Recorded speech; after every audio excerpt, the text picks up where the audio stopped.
The following story contains graphic images that could be disturbing to some. Viewer discretion is advised.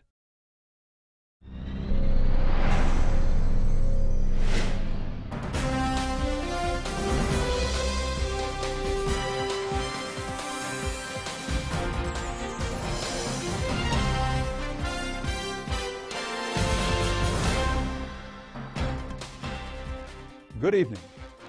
Tonight we devote our program to a part of the world you should hear more about, and that's Latin America. We begin in Colombia, a country that has received billions in U.S. aid to fight drugs.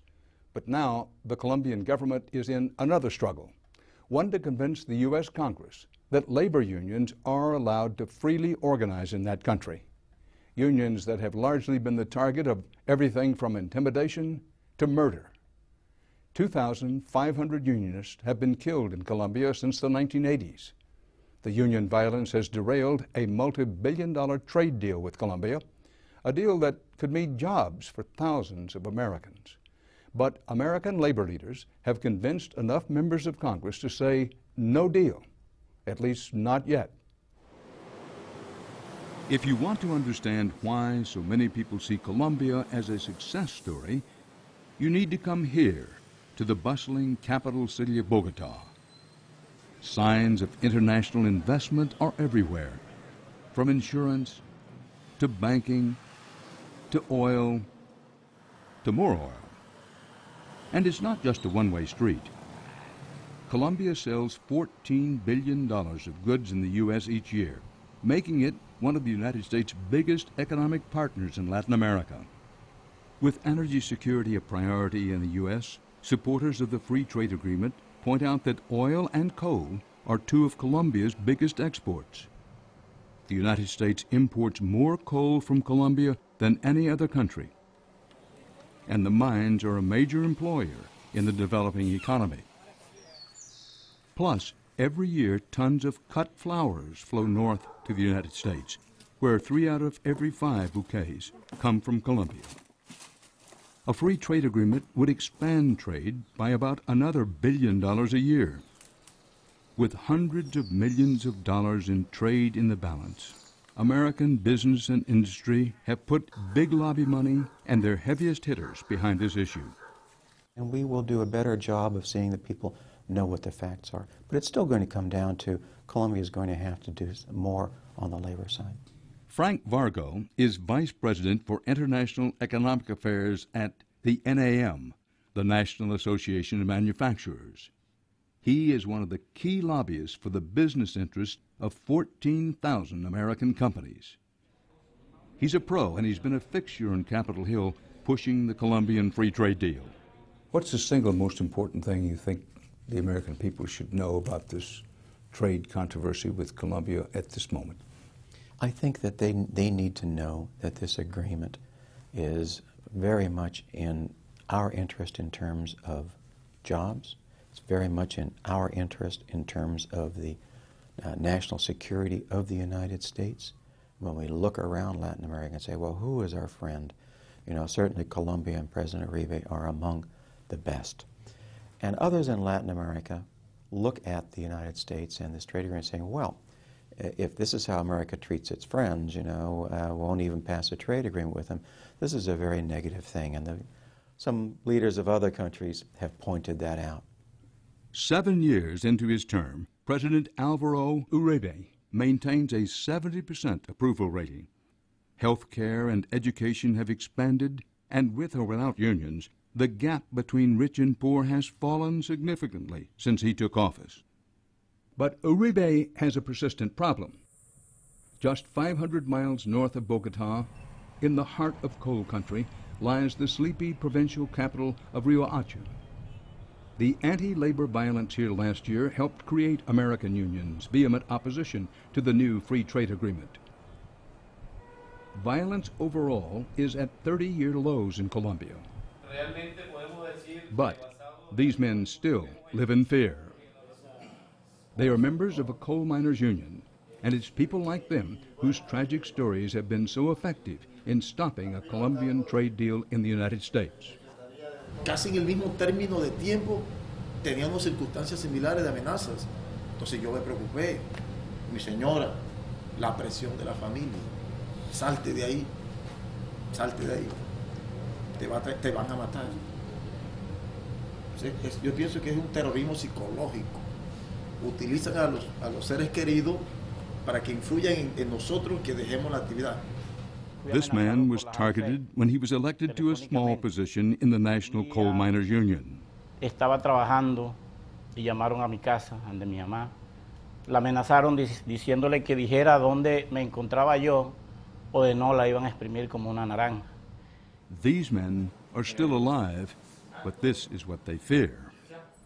Vi que él estaba tendido sobre la cama, boca arriba, tenía una bolsa negra cubierta sobre la cabeza y estaba la cama llena de sangre.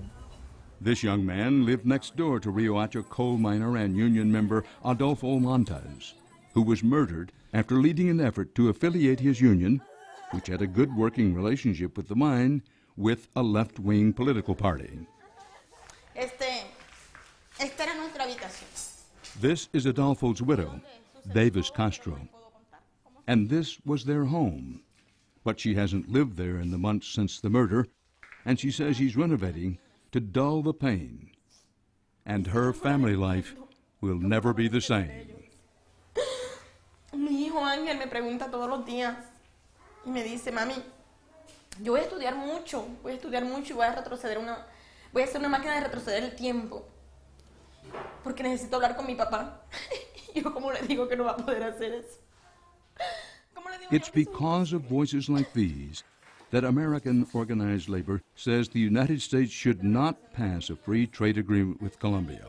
I think it would send a very bad signal to many other countries that we're willing to negotiate with anybody. And Jeff Vogt is the head of international economics at the AFL-CIO, the United States' largest confederation of unions, representing over 10 million workers.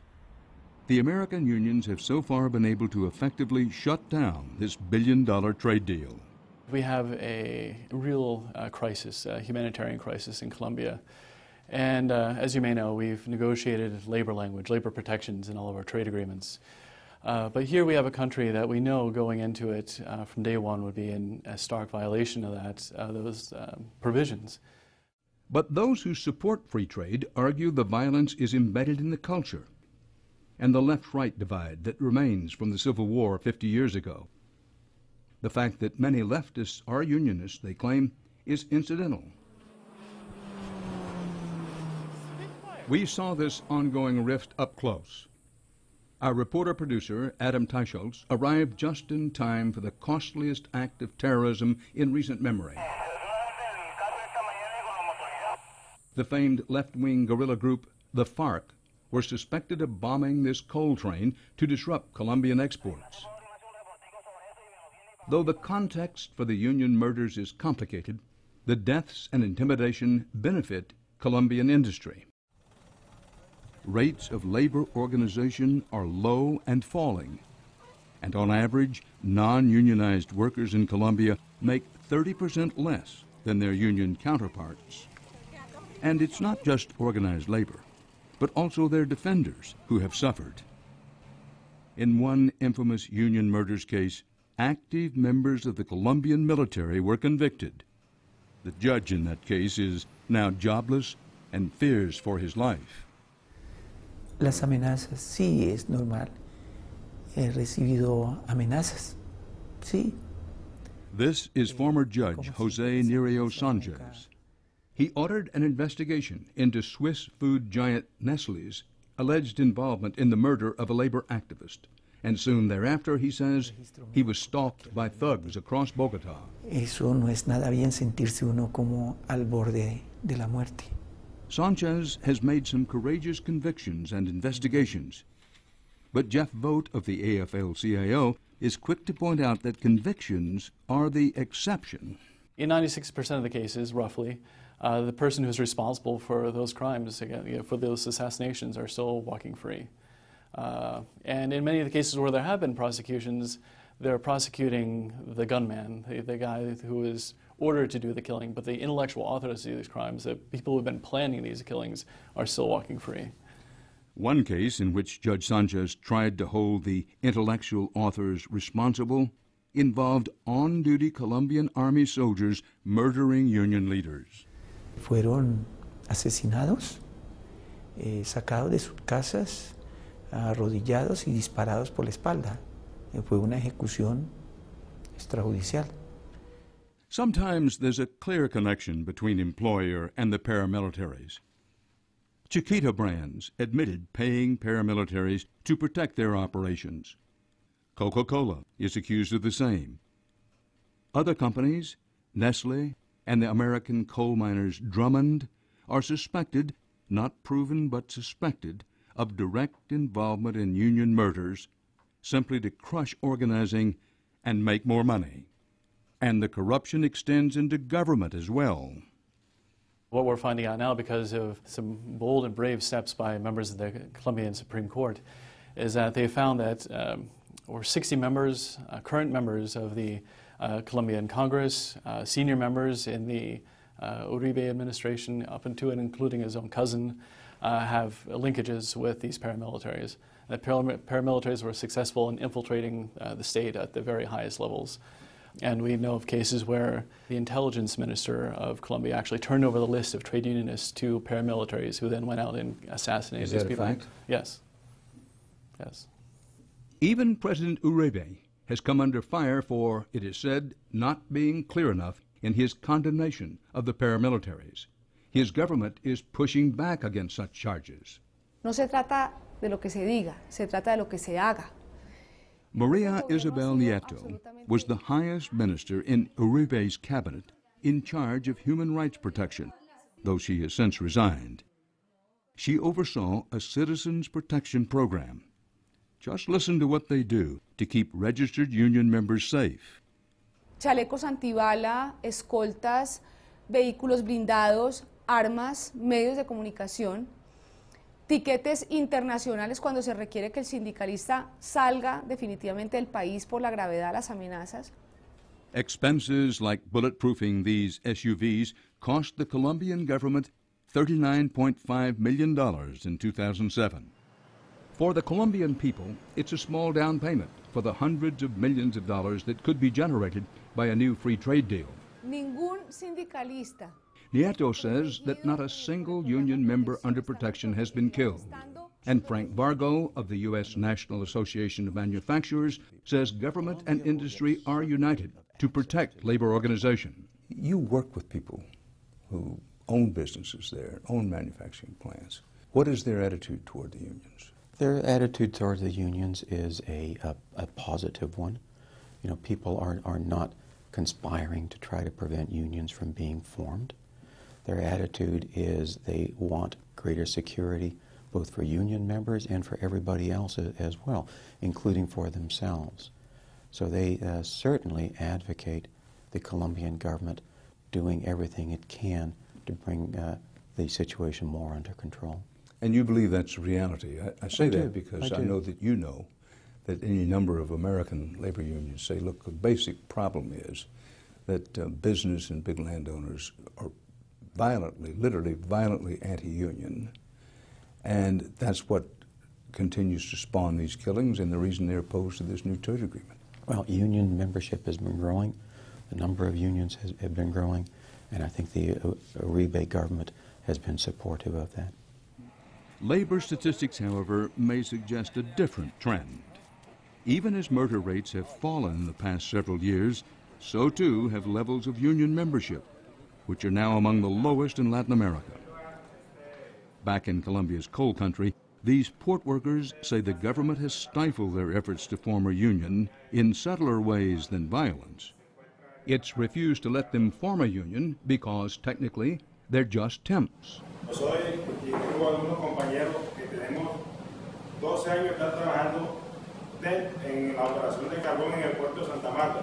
But every time they stay long enough to qualify for a union, they're fired and rehired. When they finally tried to form a union anyway, the government said no, and the company locked them out. Labor officials, these men say, follow the letter of the law that says temps can't unionize, but ignore the one that says companies can't union bust. So where does this leave the proposed new free trade agreement in the new Obama administration? Frank Vargo of the National Association of Manufacturers. But, for the most part, it has been more a partisan issue, at least in the last administration. But now that you have a Democratic president and a Democratic Congress, I am more optimistic that they will be able to work together to find a set of proposals and work with the Colombian government. Well, as I listen to you, you are mildly optimistic? I am. To see whether this optimism is warranted, we spoke to Democratic Representative George Miller of California, who's been a leader of the opposition to the free trade agreement. He's met with Colombian union members and is still very worried about violence. If that competition can always be kept down in terms of wages and benefits because of the imposition of the state of violence as a matter of policy, then you have to ask yourself, do you really want to have a free trade agreement with that country? And yet, for the first time, he's open to trying to move ahead. You do have a stated commitment by the president, by the government, to stop the violence. And in a number of instances, they've had a fair amount of success. And now the question is whether or not it can be strengthened, can it be continued, or has it been damaged beyond repair? It's a big question right now that remains. But a newly empowered union lobby in Washington is coming out swinging harder than ever in the new administration, positioning labor in firm opposition to any movement on the free trade deal. Once the Colombian trade unionists can come to us and say, yes, things are better here. We're free to exercise our rights, our laws are better, we're no longer being persecuted for what we're doing, then we can say, all right, now is an opportunity for us to have a discussion about the actual trade agreement itself. We still need to see dramatic progress in the country. We've seen now an uptick in assassinations. It's going in the wrong direction. Last year, Colombia was responsible for half the union murders worldwide. A free trade deal would boost Colombian industry enough that even the most callous fat cat should want to bring the violence to an end. But somehow the rifts between left and right, labor and capital, combined with some fancy footwork by union lobbyists in Washington, have created an environment where Congress may very well put the stops on any deal. Now, coming up next, in a moment, we move to Bolivia, one of the world's biggest producers of coca. So stay here with us.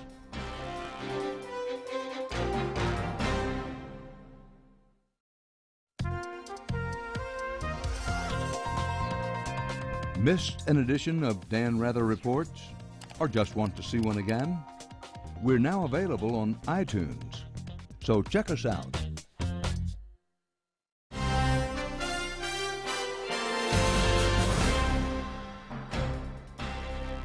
And now, a look at how the United States tries to exert its power and principles in another country in Latin America, Bolivia. Bolivia is a desperately poor nation that's also one of the world's major cocaine suppliers. For years, U.S. anti-drug agents had free run of the country. Their target, the coca plant, the raw material for cocaine. And Bolivia's governments let the American agents in as part of a deal where Washington showered the country with foreign aid. This cozy relationship was shattered when a coca grower and union organizer, Evo Morales, was swept into office as Bolivia's president in 2005. He stopped U.S.-led efforts to eradicate coca and last fall expelled American anti-drug forces and the U.S. ambassador. But that was just the beginning. We're at the edge of a thick rainforest in central Bolivia with a special anti-drug force of the National Police. This is a remote wilderness hours from any big city and 4,300 miles from Washington. But for years, this area called El Chupare has been under the close watch of the U.S. government. That's because we're in one of the world's major cocaine-producing regions. Hundreds of makeshift labs like this are scattered beneath the hardwood canopy, where locally grown coca leaves are processed into the expensive white powder for export abroad.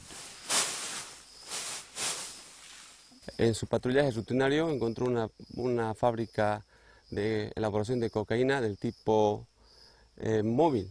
Como se darán cuenta, acá tenemos los insumos como la coca molida listo para ser procesada.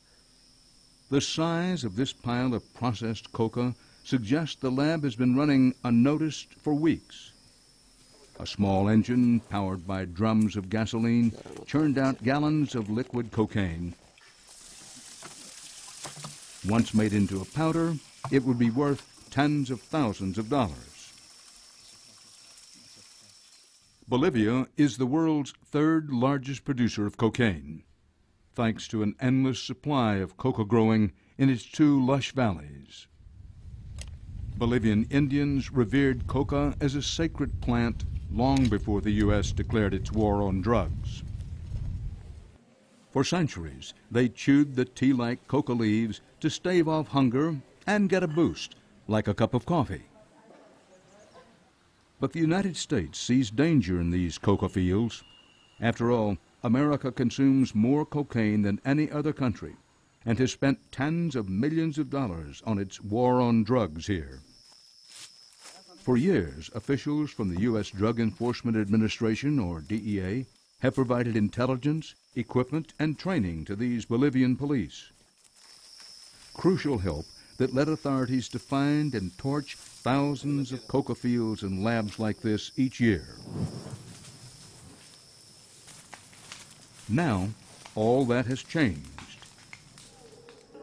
Hemos despertado defendiendo la hoja de coca y así hemos avanzado y estamos acá ahora para decir juntos todos en Bolivia y América liberarnos para siempre. Evo Morales was a leader and organizer of coca growers and now president of Bolivia. He was elected in 2006 and promptly halted coca eradication. Late last year, he expelled DEA agents. Morales, Bolivia's first Indian president, has promoted the coca plant as an integral part of his country's ethnic and economic identity, and he made it clear on day one of his presidency that he would do so in open defiance of the United States. ¡Que viva Bolivia! The Morales government has worked hard to distinguish between the coca leaf, which is a legal traditional crop, and to distinguish that from cocaine and the illegal narcotic, which is something that takes a great deal of processing. American expatriate Catherine Lederber is director of the Andean Information Network, a research group that studies the impact of American anti-drug efforts in Bolivia. She says that while Morales may be a thorn in the side of the United States, it's the American government that actually helped put him on the world stage. A lot of his rise to prominence is based on systematically trying to resist U.S. forced eradication efforts, U.S. pressure, U.S. violations of national sovereignty. That is something that's felt by all Bolivians. This is not something that specifically affected the coca growers, although it affected them most acutely. Morales has adopted a policy that he calls coca yes, cocaine no. And there is no better place to see the new coca-friendly landscape than this anti-cocaine checkpoint. Not too long ago, police would be searching these vehicles for coca leaves in addition to cocaine and the chemicals used to process it. But now, just 50 yards away from a checkpoint that U.S. taxpayers helped to build, a surprising business approved by the Bolivian government. This vendor is selling coca leaves to truckers passing through. The coca leaf is such an integral part of life in Bolivia that it's not considered at all a contradiction to have it on sale right here where the drug police are working. In fact, the drug police often chew it themselves to give them stamina, and truck drivers and bus drivers on long trips chew coca because, like coffee, it's a stimulant that keeps them awake for the long ride. And as you can see in this warehouse, there's enough coca leaves for a lot of truckers. Yeah. Remer Agreda, a mayor in this coca-growing region, wanted to show that it's no more harmful than any other crop. Mire, hermano, definitivamente, si nosotros vemos esta coca, mire, nosotros nos hemos enterado, por ejemplo, en Estados Unidos, el simple haber tocado esta hoja de coca, dicen que ya estamos drogados. Definitivamente no es eso. En este momento nosotros podemos pichar, ¿no? Prácticamente no pasa nada, ¿no? Entonces, no hay ese comentario que se hace en el exterior, especialmente en Estados Unidos, no. This shows the extent of the problem for the United States. Here, workers from a coca-growing collective are filling bag after bag of the leaves to be sold at a nearby market. The United States spent millions here trying to convince farmers to grow other crops, like pineapples. But Bolivians want their coca. Agreda told us that this U.S.-funded pineapple packing plant costs $250,000, but never had a chance of competing with the coca farms. Pero no ha ido más allá, como verá, aquí hace más de 8 años no se empaca una caja, una piña para exportar. No hay esa. That's because, unlike pineapples, coca is easy to grow, and 100 pounds of leaves will sell for roughly $250, about twice what the average Bolivian factory worker will earn in a month. President Morales has made it a priority to develop a legitimate coca industry, producing everything from coca-based tea to toothpaste. He says his government closely monitors the line of production to make sure no coca leaves go to drug traffickers. The U.S., however, sees no room for legal coca growth, and this fundamental conflict is at the heart of escalating U.S. tensions with Morales. Morales says he won't forget the coca growers who helped sweep him into office, but he says he will not allow them to take part in any illicit drug trade.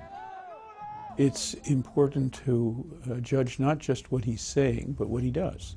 Former U.S. Assistant Secretary of State Thomas Pickering was one of America's highest-ranking diplomats during the Clinton administration. He played a major role in setting policy on the U.S. war on drugs, but says now that America's focus on eradication has failed. Unfortunately, we have seen a highly flexible, highly agile opponent, so that when we sprayed large fields, it was inevitable that they moved deeper into the jungle, into smaller patches, often hidden by at least partially the jungle canopy. Pickering wrote a report released by the Brookings Institution last fall that said steadily dropping cocaine prices in the U.S. meant imports of cocaine were as high as ever. But Washington is still trying to find ways to pressure Bolivia into reducing coca growth. President Bush in October put Bolivia on a blacklist and suspended a trade deal. The India Trade Preference Act allows us to suspend trade preferences with countries that do not live up to their promises. And unfortunately, Bolivia has failed to cooperate with the United States on important efforts to fight drug trafficking. But playing tough didn't slow cocaine production. Fairly recently, the United States put Bolivia on this list of countries not cooperating with the war on drugs, and in hoping to punish or make him pay a price with President Morales in Bolivia, ending trade benefits. Is this an effective approach? Bolivia has what we would call quaint ideas about coca production and consumption. Some of them have to do with their own culture and their own society, and that's probably their business. But others have now begun to impinge on others, including our economy, as they become an increasingly larger exporter. And if the government aids and abets this, which has been contrary to Bolivian policy in the past, then I think we have to recognize it. I recently interviewed President Morales. Yeah. And among the things that he seemed to want to get across, saying, listen, because I'm pro-coca doesn't mean I'm not anti-cocaine. And this is not a direct quote, but I'm strongly anti-cocaine. Are we to believe that? What are we to make of it? I don't know. I think that we ought to go back and say, if that's what you really mean, Mr. President, we would like to watch the situation in Bolivia and have it become clear to us that you're not, in a sense, aiding and abetting both the production of cocaine and its export to the United States and indeed elsewhere to our friends around the world. But Bolivia expert Catherine Lederber doubts Morales would feel the need to justify himself to Washington these days. With the Morales vision of coca, yes, cocaine, no. Certainly in the upper echelons of Washington, there's not acceptance for this policy. But the influence of the U.S. in Bolivia, which used to be able to dictate policy, and especially drug policy, has diminished a great deal. And there are other governments that are willing to help Bolivia and fund Bolivia, Venezuela, other European governments. That's right, Venezuela. President Hugo Chavez has promised to buy legal cocoa-based products produced in Bolivia and underwrite the growth of about 4,000 tons of Bolivian coca leaves. And Chavez is just one of a growing list of leaders hostile to the U.S. that are helping Morales bypass Washington. In a show of solidarity for Morales' socialist movement, Cuba's Castro brothers have sent Bolivia hundreds of volunteer doctors. Iran's President Ahmadinejad publicly applauded Morales for standing up for the U.S., and he pledged $1 billion in investments. President Morales came to New York in November 2008 to address the United Nations. No estoy defendiendo la cocaína, jamás vamos a defender la cocaína. No compartimos con la transformación de coca a cocaína, pero sí parte de la cultura de los pueblos indígenas de la región andina, la hoja de coca como un consumo tradicional. Y lamento mucho que la Junta Interamericana de Fiscalización de Estupefacientes desconozca el consumo tradicional de la hoja de coca. I had a chance to speak with President Morales when he was in New York. He had just expelled the DEA from Bolivia, knowing his anti-American allies would support him. There is this conception that Fidel Castro, Hugo Chavez, and yourself are one and the same in terms of your desires. Is that true? Decir que son iguales, no somos iguales, pero apostamos y trabajamos en una directa coincidencia, yo diría, por la humanidad. What is the situation with Iran? There are these reports that you're getting help from Iran. Where do you stand with Iran? They're now getting involved in Bolivia. Estamos empezando las relaciones diplomáticas recién todavía. Vamos a tener relaciones diplomáticas, pero también relaciones de comercio. Yo recibí la visita del presidente de Irán, él también me recibió en Irán. Y por ahora hay muchas conversaciones sobre inversión en tema petrolífero. Morales said he would welcome foreign aid from any country willing to help as long as it doesn't expect too much in return. For too long, he says, the U.S. used its donations as a license to treat Bolivia like a colonial territory. Mr. President, clearly relations have been deteriorating between the United States and Bolivia. Why? Por los distintos embajadores de Estados Unidos acreditados a Bolivia hemos sido permanentemente entrometidos en aspectos políticos, hasta de conspiración a los gobiernos. Los movimientos sociales acusados o amenazados de terroristas, a los dirigentes sindicales a veces acusados de narcotraficantes. Eso viene vía la Embajada de Estados Unidos. Officials from the U.S. Embassy in Bolivia declined our request for an interview, as did the U.S. State Department. American diplomats have largely remained silent on Bolivia since Morales expelled the DEA agents and followed up last fall by kicking out the U.S. ambassador. Yo sé que el pueblo norteamericano o pueblo de Estados Unidos quiere cooperar y coopera con muchos países del mundo, pero en este momento esa cooperación va orientada a la conspiración de mi gobierno. What proof do you have of the conspiracy, Mr. President? Que los fondos de cooperación mediante USAID sean destinadas para financiar a los exministros de gobiernos neoliberales mediante fundaciones, mediante ONGs, donde todo planifican como opositores cómo debilitar y tumbar al llamado indio, que es el Evo Morales. Some say Morales is simply following the populist script of his socialist mentor, Hugo Chavez. When things get bad at home, build up the United States as a looming enemy and use the threat as an excuse to consolidate power. Voters early this year approved a new constitution that will allow Morales to seek a second term in office. Chavez has made it a lot easier for Morales to stand up to the United States. He's giving the U.S. a run for its money by nearly matching the $100 million in American aid delivered in 2007, funding new hospitals, oil projects, and microloan enterprises. Venezuelan oil money will pay for dozens of new affordable homes being built in this Ayomara Indian community outside La Paz.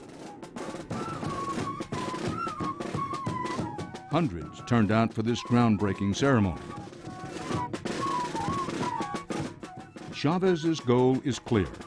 By bolstering Morales' popularity, he hopes to keep a friend in office who's sympathetic to his anti-American socialist movement. Chavez has found a powerful ally in Morales. Despite Bolivia's small size and economy, the country's first Indian president has risen to become a hero to many across the continent. They see him as a fearless advocate of the voiceless poor. When Morales speaks, the world listens. So it's interesting to note that the Bolivian president says he admires and identifies with President Barack Obama. And he says he is confident U.S.-Bolivian relations will improve now that Obama has taken office. Bueno, el cambio ya se ve. Un indio presidente en Bolivia y un negro presidente en Estados Unidos.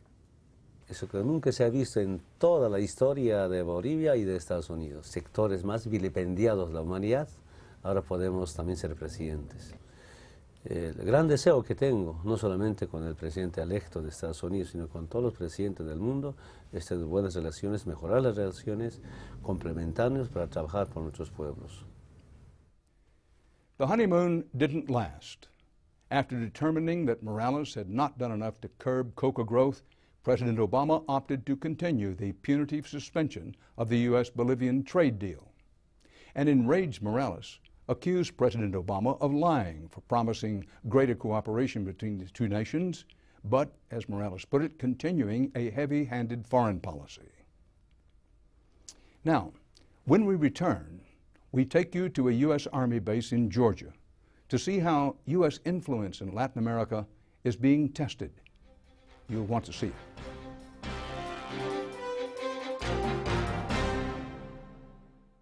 The following story contains graphic images that could be disturbing to some. Viewer discretion is advised.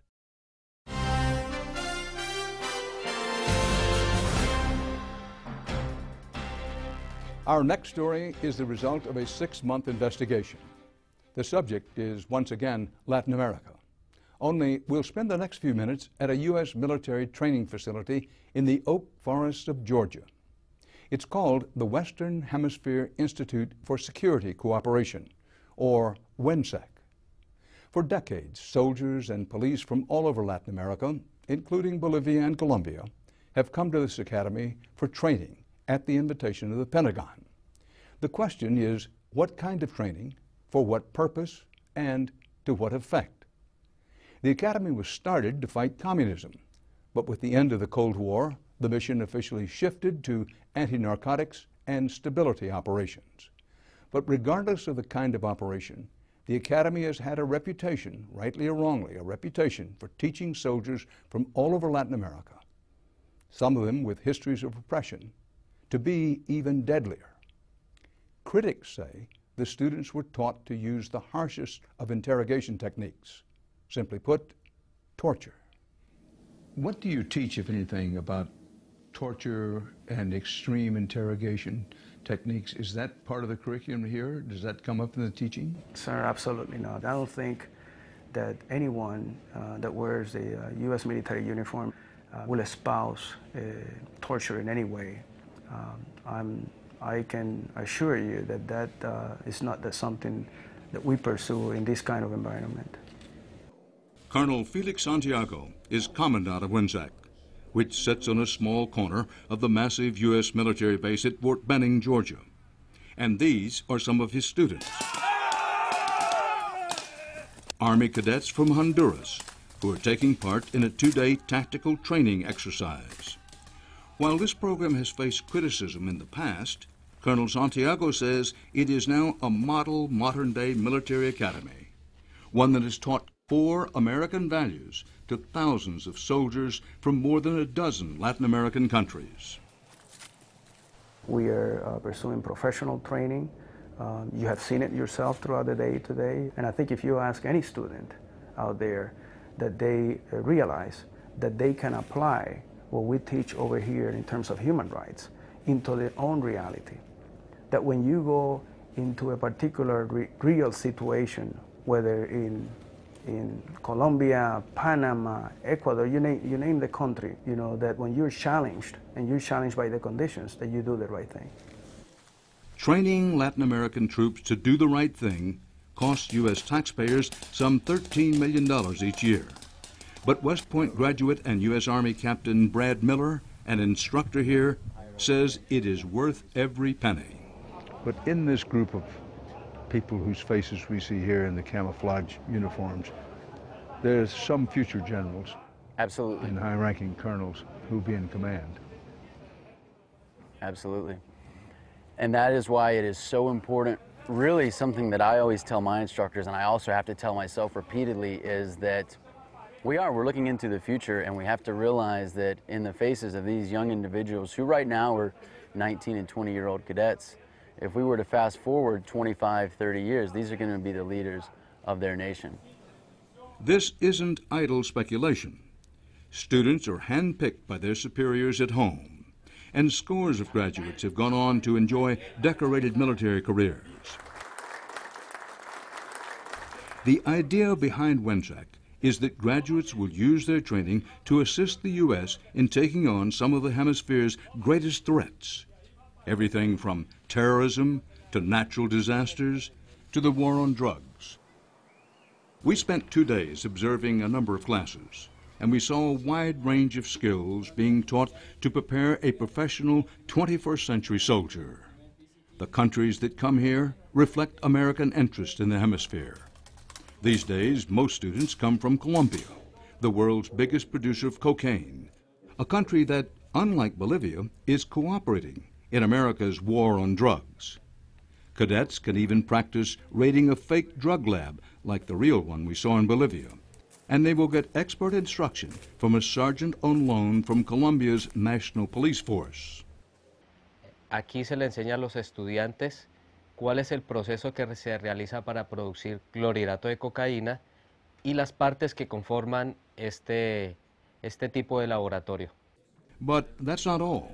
Students here learn everything from emergency field medicine to respond in the event of a hurricane or earthquake, to tactical exercises in the field, and a simulation of a planned raid, the kinds that would be used in an anti-drug operation. This is Juan Pino, a captain in the Panamanian Navy. What's the most important thing you've learned here so far, Captain? Aprendiendo muchas cosas nuevas que en mi país tendré que aplicar. Nosotros como Panamá enfrenta retos igual que Estados Unidos en cuanto a amenazas asimétricas a nivel mundial y practicamos en ejercicios multinacionales con los Estados Unidos. This is the official mission of WENSAC. But this Army base in Georgia is not isolated from larger geopolitical currents. Some students come from militaries with tainted human rights records. And in the wake of Guantanamo, Abu Ghraib, and the war in Iraq, U.S. military objectives, rightly or wrongly, are viewed with suspicion by many people in Latin America. You do not teach democracy behind the barrel of a gun. Shut it down! Shut it down! Father Roy Bourgeois leads a movement to close WENSAC. Shut it down. He describes the school as an outdated relic of the coldest days of the Cold War. This protest was outside Fort Benning last November. When the Catholic priests started all this 20 years ago, WENSAC was known as the School of the Americas, and its focus was training Latin American allies to beat back the threat of communism, perceived or otherwise, sometimes to beat it back quite brutally. Bourgeois says WINSEC trained some of Latin America's worst human rights abusers. I'm not saying all of the soldiers here who are trained go back and commit these crimes against their people, but many have. Bourgeois calls the academy the school of the assassins, and he cites as what he says is proof a large roster of former students that includes some of the region's most notorious despots and dictators. Alumni like Panama's Manuel Noriega, now being held in Miami for drug trafficking. Argentine dictator Leopoldo Galtieri, whose death squads slaughtered thousands of leftists in the 1970s and 80s. And several Salvadoran soldiers implicated in a massacre of 6 Jesuit priests. That's just to name a few. They simply say we cannot take responsibility for their crimes, but yet if you bring from El Salvador in those days, Guatemala, Chile, soldiers who have a human rights record that they have, known to be killers, and you bring them here and give them, combat training, and they go back and kill, there is this issue we call complicity. The School of the Americas opened in Panama in 1946, at the beginning of the Cold War, and then it moved to Fort Benning in 1984 as part of the Panama Canal Treaty. About 5 years later, after the murder of the priest in El Salvador, Bourgeois settled into an apartment with a view of the base. From there, he founded the School of the Americas Watch. We came here in 1990, just months after the Congressional Task Force reported that those responsible for the massacre of the 2 women and the 6 Jesuits were trained at the U.S. Army School of the Americas. We came here with a group of 10. This is when we started. From this office, Bourgeois has tirelessly researched the academy, keeping close tabs on graduates. He's cross-referenced students' names with dozens of troops tied to human rights abuses. And he regularly updates the School of the Americas Watch website with these new discoveries. What we have learned is that over 50,000 soldiers from Latin America came to this combat school to learn counterinsurgency, commando tactics. And what we learned was that many of those graduates went back to their home countries and caused a lot of suffering and death. Bourgeois says brutality was part of the School of the Americas curriculum, and he cites as evidence several training manuals that had been used there in the 1980s, guides that advocated harsh counterinsurgency techniques forbidden under international law. They were made public by the Pentagon in 1996, but only after intense pressure from Bourgeois and other School of the Americas critics. This guide to recruiting and controlling informants advocates using, quote, arrests or executions, unquote. We asked Colonel Santiago, who took command of WINSEC last summer, to explain the so-called torture manuals. He told us that the books had been in a class library but were never assigned reading. It is my understanding that the manuals that are claimed to have torture techniques certainly were not used in the instruction of the students going through School of the Americas. Public outcry following the release of the manuals led Congress to close the School of the Americas in December 2000. But a month later, in the same buildings, many of the same instructors taught the same classes to the same pool of Latin American troops. Only now it was called WINSEC. And the school had a new public relations department, whose job it was to tell American taxpayers that their money was not going to training tyrants. What goes on in this building is very precisely, exactly U.S. doctrine taught morally, legally, and ethically. And the students who come out of here, for the most part, perform legally, morally, and ethically. This is Lee Riles. He's the head of WINSEC's Public Relations Department. His mission is to highlight WINSEC's differences from the old School of the Americas. Riles says WINSEC is open to visitors, even the school's harshest critics. He says there's nothing to hide. People are welcome to sit in classes. They're welcome to talk with any students or faculty they desire. They're welcome to review our instructional materials. This is perhaps the most open place in the Department of Defense. But only up to a point. A few years ago, the Pentagon stopped releasing the names of WinSec students, citing security concerns. That put an end to bourgeois research of graduates.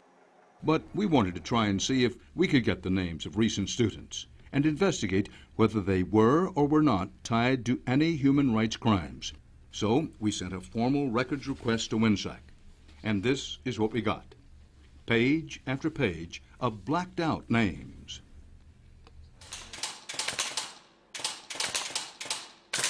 But WinSec was only too happy to show us this. Here, Colombian police are practicing how to respond to protesters. Instructor Tony Raimondo is WinSec's chief human rights expert, a position that was created when the School of the Americas became WinSec. And they face a situation, a real-life situation that's projected onto the screen. Okay, so, here's a situation. Right. This simulation is designed to teach restraint.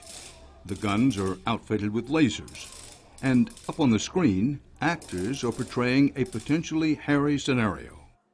We are guarding a checkpoint when demonstrators approach and suddenly begin to throw rocks. Then the situation escalates.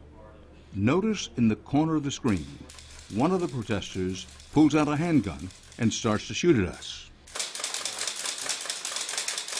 International law will not allow you to shoot because you're jeopardizing the people that are fleeing. The rule is you can only open fire when you have a clean shot of the armed protesters. But some of the Colombian soldiers fired into the crowd, and that was the point of the lesson. Well, I held off when he started to run, but I think we dropped him over here. Right, right. Well, you did good. You did well. What's the single most important thing you want American taxpayers to know, U.S. taxpayers to know, about what's being done here? Our education is top quality, which means that our students are learning human rights in a manner that they can apply and conduct military and police operations in accordance with human rights. Is this a success, or is it too early to call it a success? I would say that it is a success, and I would cite the Amnesty International study, where one of the recommendations they made to the U.S. government is that the program that we have here at WinSec be used as a model for the other military educational facilities in this country that are teaching foreign officers. When we contacted Amnesty International, the human rights organization backpedaled. In an email, a spokesman wrote that Amnesty International, quote, has called on the U.S. government to provide more hours of human rights training to foreign security forces, as WinSec now does. But we have not endorsed their specific training, unquote. But Colonel Santiago says he's seen firsthand the benefits of WinSec's training. Prior to taking command here, he served in Iraq, leading troops from El Salvador that were part of the U.S.-led coalition, including some WinSec graduates. Well, is that or is that not what you see the value of the school? You develop relationships with the military in other countries, help train them, and then when some emergency comes about, you have a better chance of explaining the U.S. position and getting them to help. Yes, sir, absolutely. I think that the school develop relationships throughout the hemisphere, and they are put to work when crisis hits. There's just no question about it. Those are long-lasting. And he says what's long-lasting isn't just relationships between the United States and other countries in the hemisphere, but also a change in the values of militaries in Latin America, where human rights have seldom been a priority and there have been long histories of torture. The point is, do you teach just that listen, torture is out of bounds, torture is not to be... Oh, absolutely, absolutely. It's part of the teaching here. Yes, sir. And we are required to teach the full spectrum of human rights.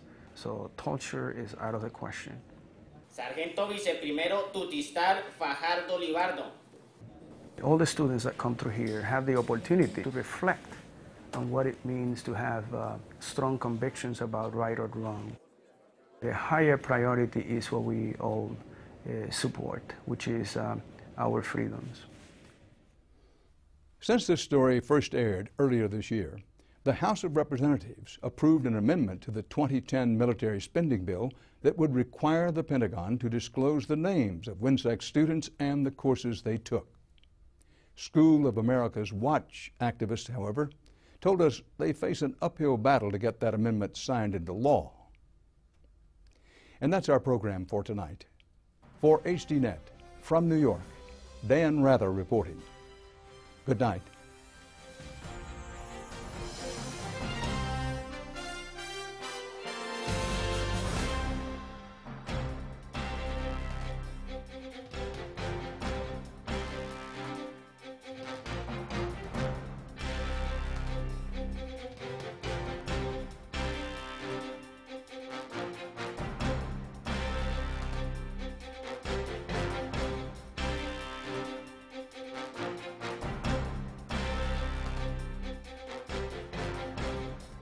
If you would like to add your name to an email list for information on upcoming programs, or if you would just like to send a question or comment, please email us at viewer@hd.net.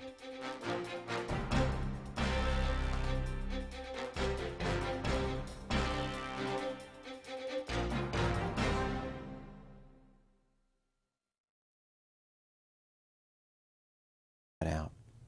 7 years into his term, President Alvaro Uribe maintains a 70% approval rating.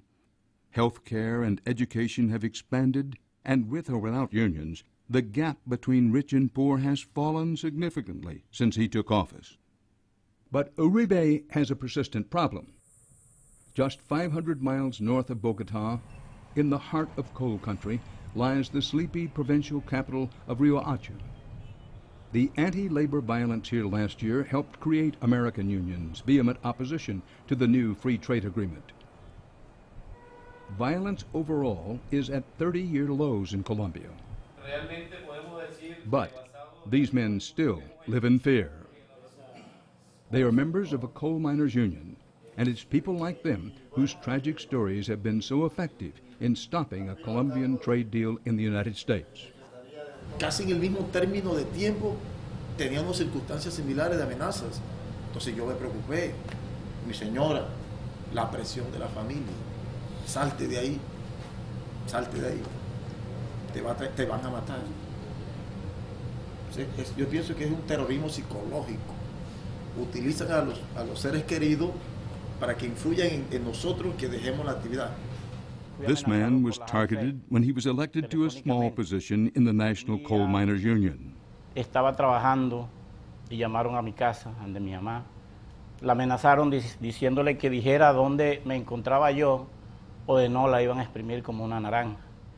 These men are still alive, but this is what they fear. Vi que él estaba tendido sobre la cama, boca arriba, tenía una bolsa negra cubierta sobre la cabeza y estaba la cama llena de sangre. This young man lived next door to Riohacha coal miner and union member Adolfo.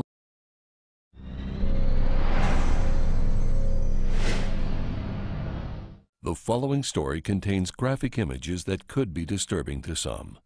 Viewer discretion is advised.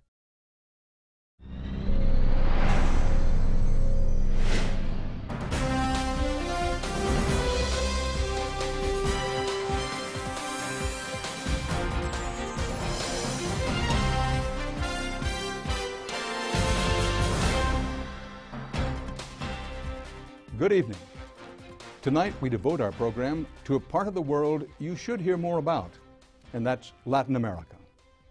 We begin in Colombia, a country that has received billions in U.S. aid to fight drugs.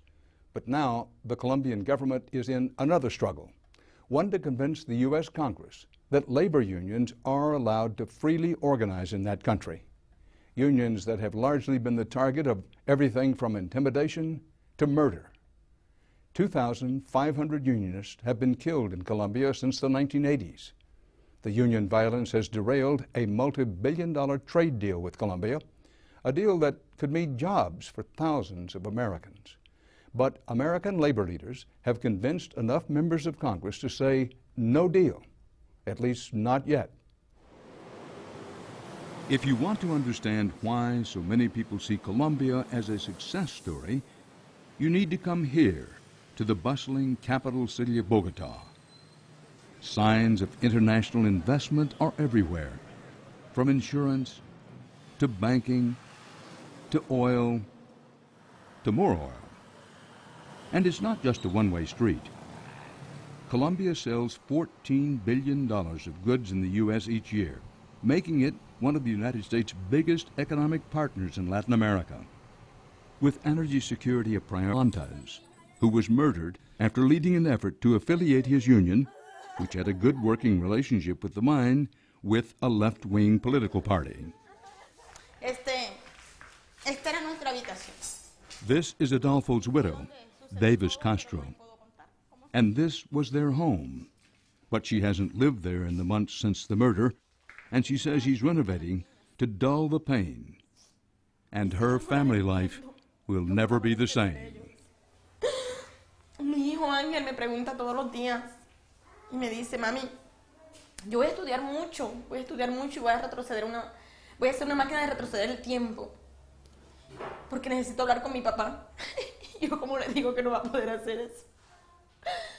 It's because of voices like these that American organized labor says the United States should not pass a free trade agreement with Colombia. I think it would send a very bad signal to many other countries that we're willing to negotiate with anybody. And Jeff Vogt is the head of international economics at the AFL-CIO, the United States' largest confederation of unions, representing over 10 million workers. The American unions have so far been able to effectively shut down this billion-dollar trade deal. We have a real crisis, a humanitarian crisis in Colombia. And as you may know, we've negotiated labor language, labor protections in all of our trade agreements.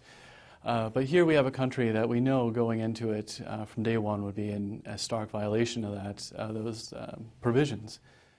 But those who support free trade argue the violence is embedded in the culture and the left-right divide that remains from the Civil War 50 years ago. The fact that many leftists are unionists, they claim, is incidental. We saw this ongoing rift up close. Our reporter-producer, Adam Teicholz, arrived just in time for the costliest act of terrorism in recent memory.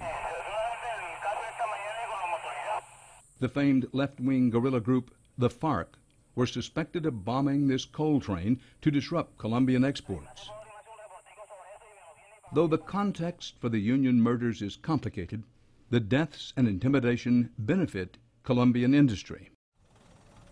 Rates of labor organization are low and falling, and on average, non-unionized workers in Colombia make 30% less than their union counterparts. And it's not just organized labor, but also their defenders who have suffered. In one infamous union murders case, active members of the Colombian military were convicted. The judge in that case is now jobless and fears for his life. Las amenazas, sí, es normal. He recibido amenazas, sí. This is former Judge Jose Nerio Sanchez. He ordered an investigation into Swiss food giant Nestlé's alleged involvement in the murder of a labor activist. And soon thereafter, he says, he was stalked by thugs across Bogota. Eso no es nada bien sentirse uno como al borde de la muerte. Sanchez has made some courageous convictions and investigations.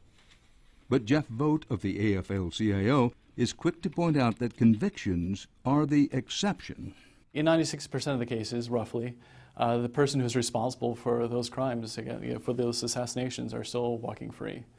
And in many of the cases where there have been prosecutions, they're prosecuting the gunman, the guy who was ordered to do the killing, but the intellectual authors of these crimes, the people who have been planning these killings, are still walking free. One case in which Judge Sanchez tried to hold the intellectual authors responsible involved RT in the U.S. Supporters of the free trade agreement point out that oil and coal are two of Colombia's biggest exports. The United States imports more coal from Colombia than any other country. And the mines are a major employer in the developing economy. Plus, every year tons of cut flowers flow north to the United States, where 3 out of every 5 bouquets come from Colombia. A free trade agreement would expand trade by about another $1 billion a year. With hundreds of millions of dollars in trade in the balance, American business and industry have put big lobby money and their heaviest hitters behind this issue. And we will do a better job of seeing that people know what the facts are. But it's still going to come down to Colombia is going to have to do more on the labor side. Frank Vargo is Vice President for International Economic Affairs at the NAM, the National Association of Manufacturers. He is one of the key lobbyists for the business interests of 14,000 American companies. He's a pro, and he's been a fixture on Capitol Hill pushing the Colombian free trade deal. What's the single most important thing you think the American people should know about this trade controversy with Colombia at this moment? I think that they need to know that this agreement is very much in our interest in terms of jobs. It's very much in our interest in terms of the national security of the United States. When we look around Latin America and say, well, who is our friend? You know, certainly Colombia and President Uribe are among the best. And others in Latin America look at the United States and this trade agreement saying, well, if this is how America treats its friends, you know, won't even pass a trade agreement with them, this is a very negative thing. And some leaders of other countries have pointed that